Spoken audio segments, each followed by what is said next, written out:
உன்னை பெத்த வயிறு பாத்திக்கிட்டு எரியுது. நீ பிறந்ததுல இருந்து ஒரு சின்ன வேலை கூட செய்ய விட்டது இல்லனா. இப்ப ஒரு தகுதி தராதரம் தெரியாத கண்டவளுக்குள்ள வேலை பார்த்துட்டு இருக்க. இதெல்லாம் பாக்கும்போது மா தயவு செஞ்சு இங்க இருந்து போகமா. டேய், ஏன் பொண்ணே எனக்கு எதிரா பேச வச்சுட்டல நீ? முன்னு வச்சுக்கிறண்டி. எங்க நம்ம பெத்ததே நம்ம சொல்ற பேச்சு கேட்க மாட்டேங்குது. இந்த லட்சணத்துல மத்தவங்கள சொல்லி என்ன பண்றது? சை,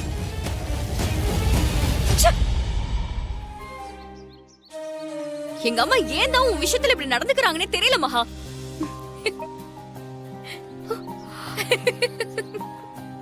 ஏய் மகா, என்னக்கா?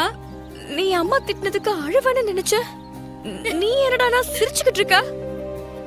அம்மா பேசுறதெல்லாம் இந்த காதுல வாங்கி அந்த காதுல விட்டு நீங்க தானே சொன்னீங்க. அதனால நான் அத காதுலயே வாங்கிக்காம வேற ஒண்ணு நினைச்சிட்டு இருந்தேன். இது புது டெக்னிக்கா இருக்கே. இன்றே டவுன்லோட் செய்து உங்கள் ஃபேவரட் ஷோக்களை என்ஜாய் பண்ணுங்க.